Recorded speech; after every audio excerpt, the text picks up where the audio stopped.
Alors, on continue notre cours et ça sera une partie que vous avez déjà vue en premier cycle, en troisième année, premier cycle. C'est la représentation graphique, vous avez vu, d'une fonction affine et d'une fonction linéaire. C'est pourquoi on va commencer par cet exemple.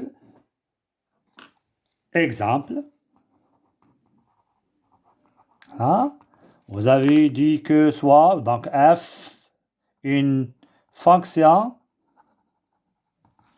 affine définie sur R. Donc l'année précédente, vous avez pris que les fonctions définies sur R sans dire R évidemment. Donc f, une fonction définie sur R par, je vais donner un exemple, fx égale par exemple moins 2x plus 3. Et la question, c'est représenter ce que vous avez fait l'année précédente, représenter graphiquement la fonction f. Donc, votre réponse était simple, que la représentation graphique de f sur, évidemment, un plan muni d'un repère orthogonal ou bien orthonormé OIJ, là, c'est une droite d'équation y égale moins 2x plus 3. D'accord? Équation réduite, c'est ça ce que vous avez dit l'année précédente. Et pour tracer cette droite, on essaie de prendre évidemment deux points qui vérifient, évidemment, qui sont des images de deux réels à choisir. D'accord? Donc, la réponse que vous avez fait, c'est f fonction affine sur R. Donc, écoutez la réponse. F, une fonction affine définie sur R. Donc, sa représentation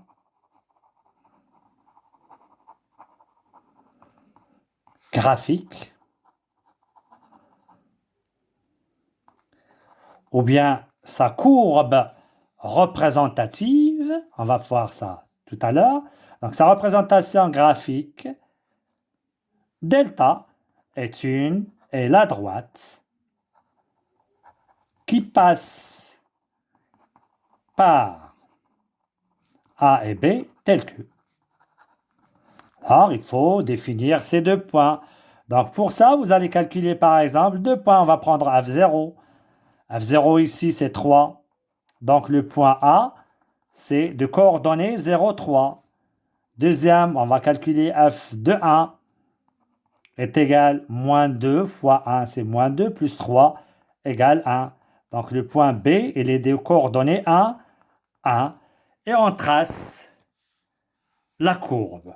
Donc, on trace cette courbe. Donc, je vais prendre ici une feuille dont on a des petits carreaux pour. Donc, je construis le point 0,3. Il se trouve sur l'axe des ordonnées 0,3. Donc, c'est ici. Voilà le premier point. Son nom est A, évidemment. B, c'est 1, 1. Donc, il se trouve ici. Voilà le 1, 1. Et je trace la droite qui est la courbe représentative. Voilà. Delta, je l'ai nommé delta. Donc, c'est ce que vous avez fait l'année précédente. D'accord? Maintenant, on va généraliser ça aujourd'hui sur une fonction, quelle que soit une fonction numérique. Alors, la représentation, c'est ça. Et ça, c'est quoi? C'est un ensemble, c'est une figure. Donc, c'est un ensemble des points M. D'accord? Donc, ce point, par exemple, prenons le A, comment il est défini? Donc, regardez bien, je reviens ici et je prends le point A. Donc, c'est ça, c'est quoi? C'est f de 0. Ça, c'est quoi? C'est f de 1. D'accord? Donc, en général, un point M, qu'on va le prendre qui appartient à la courbe représentative, si on prend ici le x, d'accord? Donc ici, ça sera l'image de x. Voilà.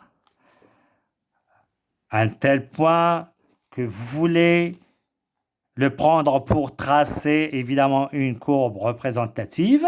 Donc, il est de cette façon-là. Donc, ça, c'est le point de la courbe représentative. Point de la courbe représentative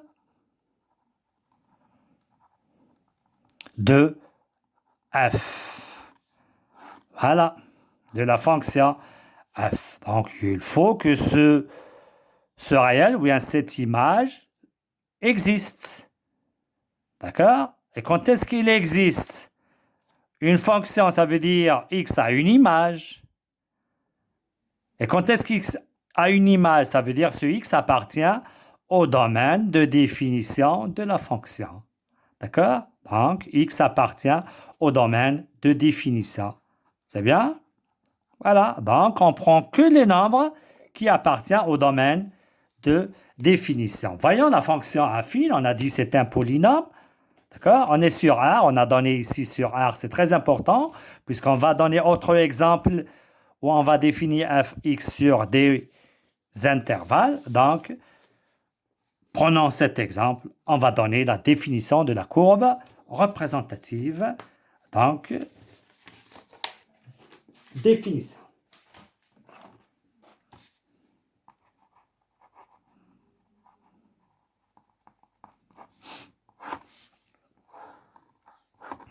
Là,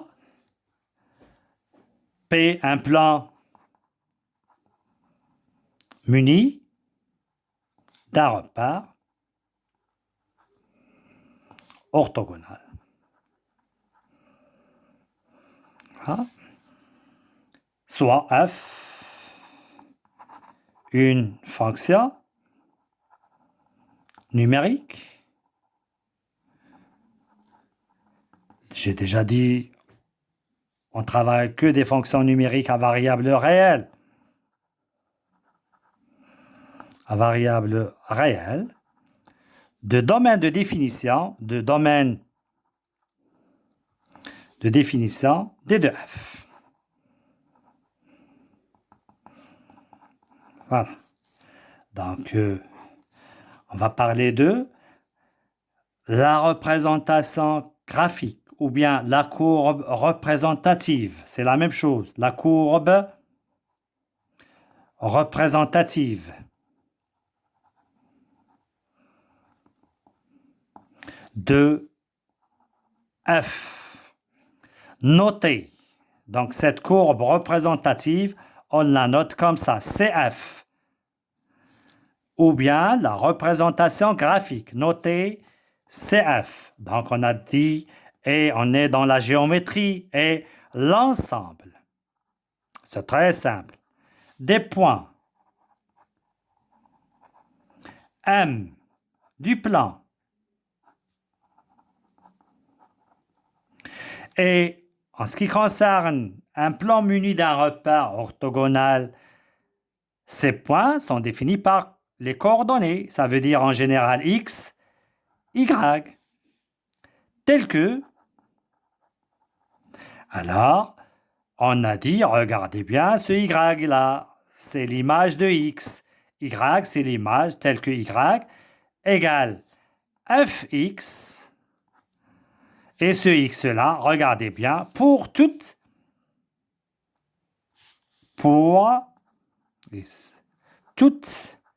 x appartient à d de f. Voilà la définition. Donc, c'est mieux d'écrire en compréhension CF. On peut l'écrire égal l'ensemble des points M, X, Y appartient au plan P, tel que, juste on écrit cette définition avec une écriture mathématique simple à retenir. Donc, Y égale f de x avec x appartient à d de f. Voilà. Une flèche comme ça. Donc, c'est ça la courbe représentative ou bien la représentation graphique notée CF. Maintenant, on peut faire CF au lieu d'écrire delta comme tout à l'heure, de la fonction affine, etc. Alors, important, si je vous donne point A de coordonnées alpha, bêta appartient à CF, signifie, c'est très important, donc il y a des questions, ils vous disent démontrer que A appartient, ou bien est-ce que le point A appartient à CF. Donc voilà la définition. Quand est-ce que le point appartient? Si ce Y-là est l'image de ça, ça veut dire bêta, signifie bêta égale F de alpha. Et on a signifie, ça veut dire des deux sens. Si on a ça, il nous donne ça. Si on a ça, il nous donne ça. Voilà, donc, le point a une image. Le point a une image. On est dans la fonction à variable réelle. Et donc, je vais vous donner ça dans un exercice pour bien comprendre. Voilà. Donc, ça, c'est un exemple. On peut le considérer comme exemple. D'accord? Mais on va voir autre exemple pour bien comprendre. Alors, on commence par un exercice d'application. Exercice d'application. Deux points.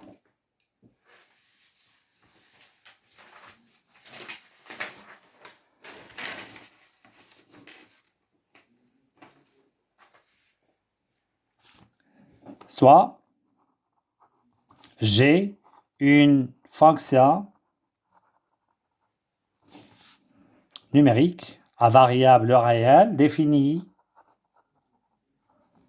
sur R par, et je donne g de x est égal, par exemple, je donne 2x carré moins x plus a. Là. Et CG, sa courbe représentative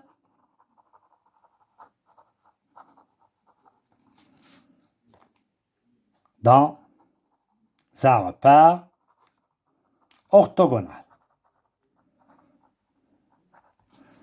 Première question.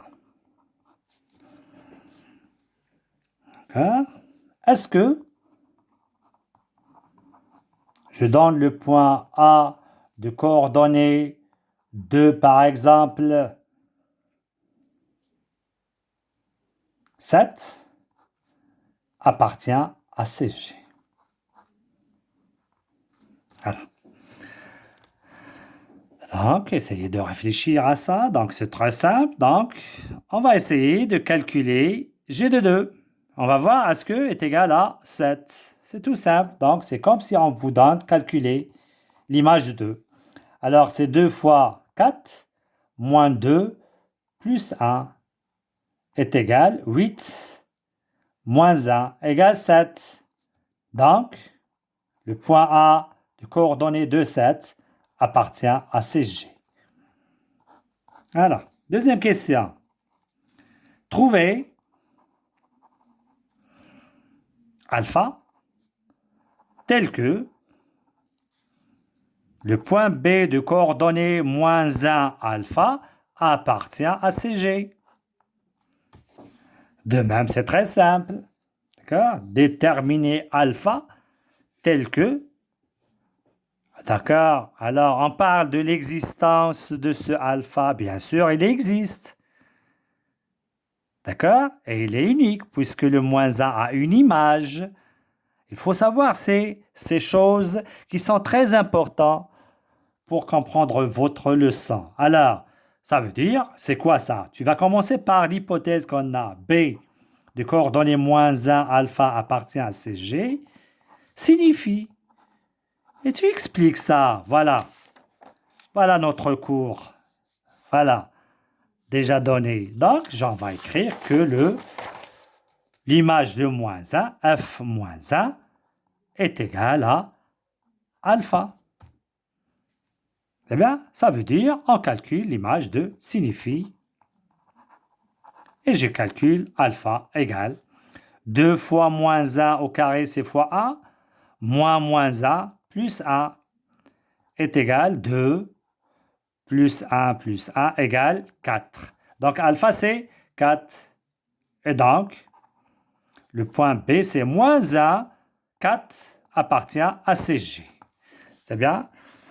Alors, passons à troisièmement, déterminer bêta tel que je donne un point C de coordonnées, voilà. Alors ici, c'est comme si je vous donne déterminer l'image de moins 1, c'est la même question. Ici, je vous donne, est-ce que l'image de 2 est 7? Il faut comprendre qu'est-ce qu'on a ça, c'est de la géométrie. C'est tout ce qu'il y a. Alors, je vous donne par exemple déterminer bêta tel que bêta ici, A appartient à CG. Alors, tout à l'heure, on détermine l'image, c'est bien. Maintenant, on détermine l'antécédent de 1. D'accord? Alors, moins 1 a une image, mais pour le 1, on ne sait pas. D'accord? Est-ce qu'il a un antécédent? Ou bien il a deux antécédents? Ou bien pas d'antécédent? Donc, déterminer B tel que s'il existe. Il se peut que le bêta n'existe pas. Ici, je ne peux pas vous donner s'il existe. C'est bien? D'accord, c'est très important. Alors, je commence toujours par ça. Donc, C, bêta 1 appartient à CG, signifie, alors ça, G de bêta est égal à 1. Et vous allez, ça c'est quoi? Vous vous souvenez ça de la question, on a déjà donné déterminer les antécédents. Donc, sauf maintenant, regardez bien, ça c'est de la géométrie. On passe à l'algèbre.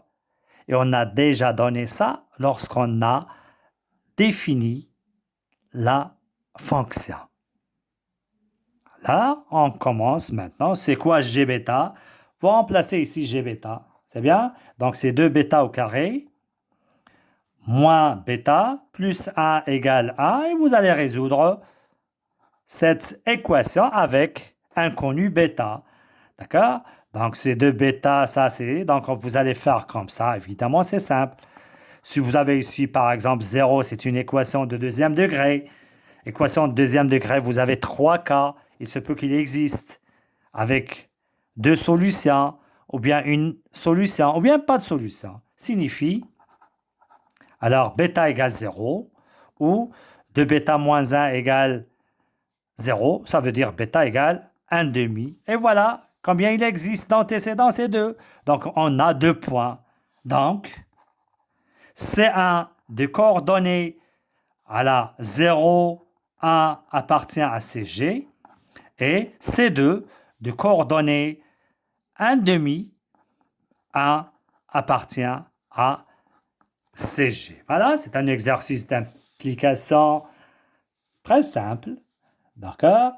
Donc, c'est pour bien comprendre ça. Passons maintenant à un autre exercice.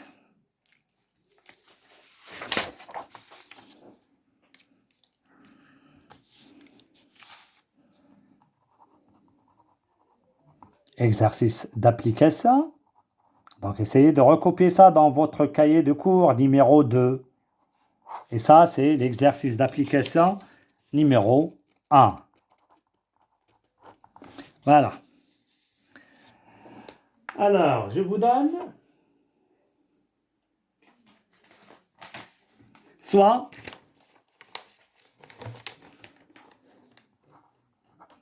f, une fonction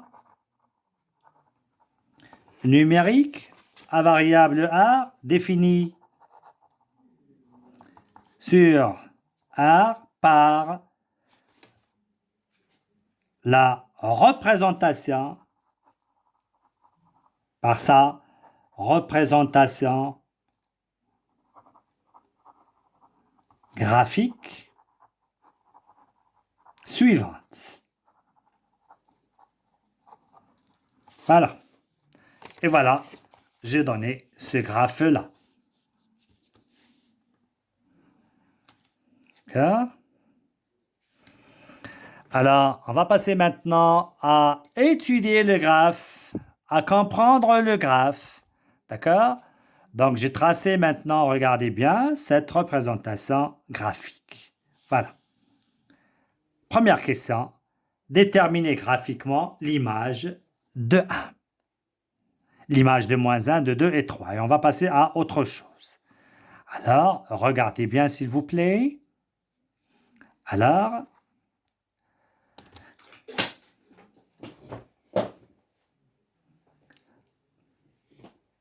comme explication, si on a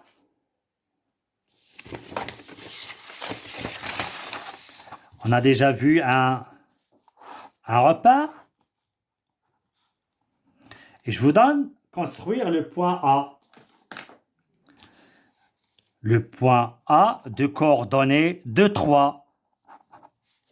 D'accord? Donc, on va placer le 2 sur l'axe des abscisses. Donc, voilà le 2.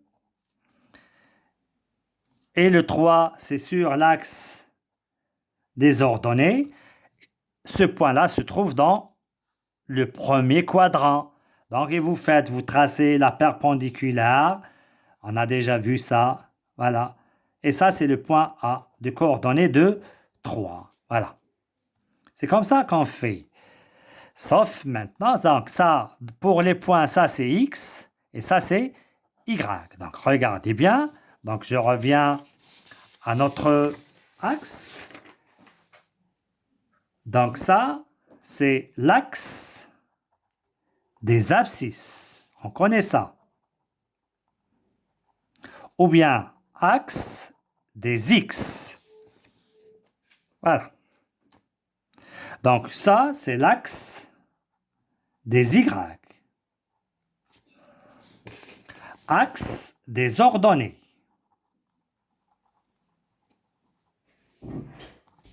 Maintenant, c'est axe de f de x. Y égale f de x. Axe des y. Donc, pour lire f de 1, d'accord? Donc, 1, c'est sur f de 1. Donc, déterminer graphiquement f de 1. Donc, j'explique ici. Donc, on détermine graphiquement f de 1. Ici, le 1 et ici, f de 1. Vous voyez bien? Ça, c'est le y. D'accord? Et ça, ce point-là, il appartient à la courbe C de f. D'accord? Tant qu'on connaît l'abscisse, c'est 1, on connaît le point. Ça, c'est le point. C'est bien? Donc, je prends le 1. Où se trouve le 1? Le voilà. Donc, vous voyez bien, je trace la perpendiculaire. Et voilà le point de C de f. Nous, on veut l'image. Voilà l'axe des f de x, des images. Ça, c'est l'axe des images. Et je fais la perpendiculaire. Et voilà. Je lis ici, c'est bien précis sur l'axe des ordonnées. Donc, 1, 2. Donc, graphiquement, si on a les nombres bien précis, évidemment. Donc, l'image de 1, c'est 2. D'accord? Donc, je vous laisse à déterminer l'image de moins 1, de 2 et de 3. Bien. Maintenant, c'est quelque chose de très important. C'est déterminer graphiquement le domaine de f. C'est bien. Donc, par la représentation graphique, on peut déterminer le domaine de définition. C'est bien. Alors, c'est quoi le domaine de définition? Est égal, regardez bien ça, c'est x appartient à R, tel que. Où est l'axe des x? C'est ça. Donc, le domaine de définition se lit sur cet axe-là. C'est comme le tableau de signes. Voilà l'axe des axes. Voilà l'axe où on va lire, où on va chercher les x. Tel que quoi? F de x appartient à R. Ça veut dire f de x existe. Ça veut dire x a une image. Donc, vous allez prendre ici les éléments qui ont une image. C'est bien, c'est très important. Donc, on commence à gauche. C'est bien, comme le tableau de signes. Alors, regardez bien, voilà le x. Donc, vous commencez de ce côté-là. Donc, on lit l'image. Donc, on fait comme ça. D'accord? C'est bien? Pour lire. Donc, il coupe l'axe. Donc, on va voir maintenant quels sont les réels. Quand on trace la perpendiculaire, elle coupe la perpendiculaire à l'axe des x. Elle coupe cette représentation. Remarquez bien maintenant qu'on a cette représentation, elle n'est pas finie. Donc, elle est encore, d'accord, de ce côté-là. Elle est infinie de ça. Voilà. Donc, si je le veux qu'il soit fini, je fais un point ici comme ça. On va voir ça après. Mais si vous voyez qu'on n'a rien à la fin, on n'a ni point, ni croix, donc ça veut dire on peut continuer. Même si on est ici, on ne fait pas le point, donc ça veut dire aller continuer. Alors, regardez bien maintenant. Si je fais ce point, hop, elle le coupe. On a un point, évidemment. C'est une fonction. Hop, elle le coupe. Regardez bien, elle le coupe, d'accord? Donc, jusqu'à maintenant, voilà, elle le coupe, voilà, elle le coupe. Hop, encore. Donc, tout c'est réel. Ici, elle n'est pas finie. Elle est encore infinie de cette partie-là. Hop. Donc, c'est quoi? C'est R. Donc, le domaine de définition de F est R. Donc, j'essaie d'expliquer. Alors, supposons maintenant qu'on a, elle est comme ça.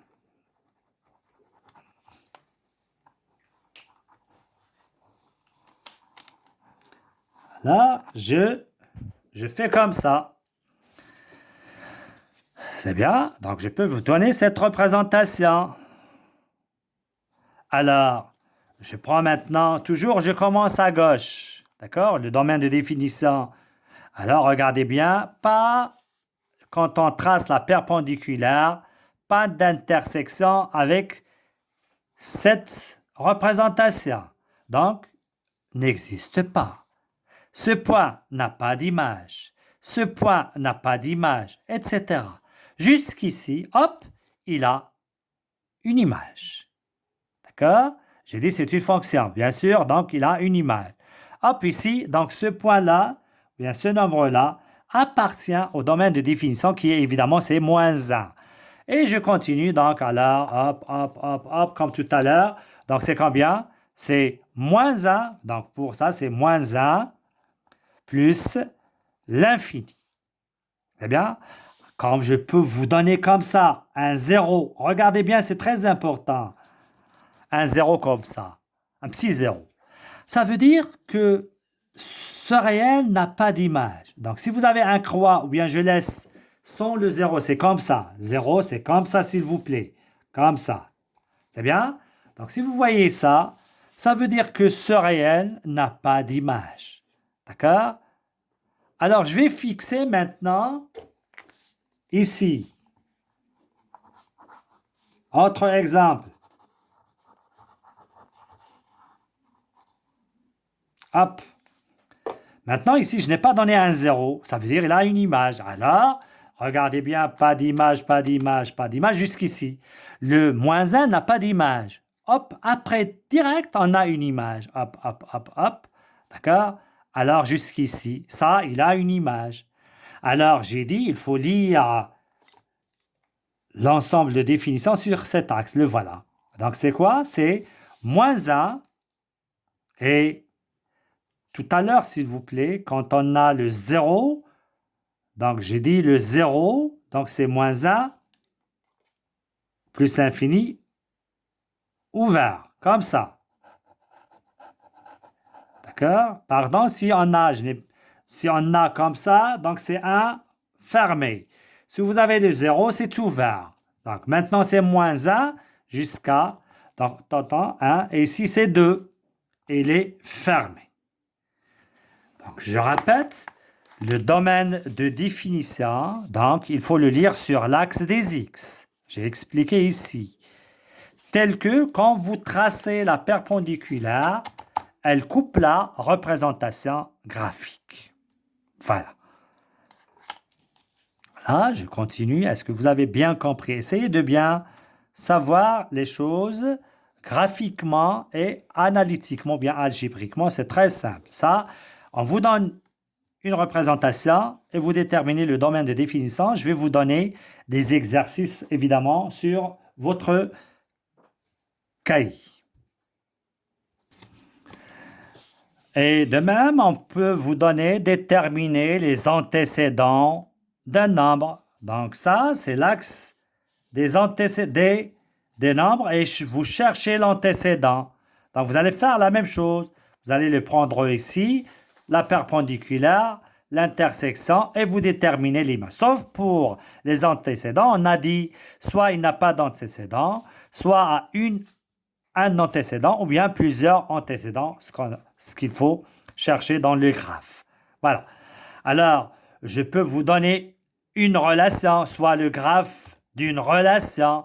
Donc, si je vous donne une relation, ça ne veut pas dire que si l'élément existe, ou bien si l'image existe, elle est unique. Donc, c'est à vous de dire d'après le graphe, est-ce qu'il est unique ou bien non. Ça veut dire, on peut avoir un exercice que je vais vous le donner maintenant. Est-ce que c'est une fonction?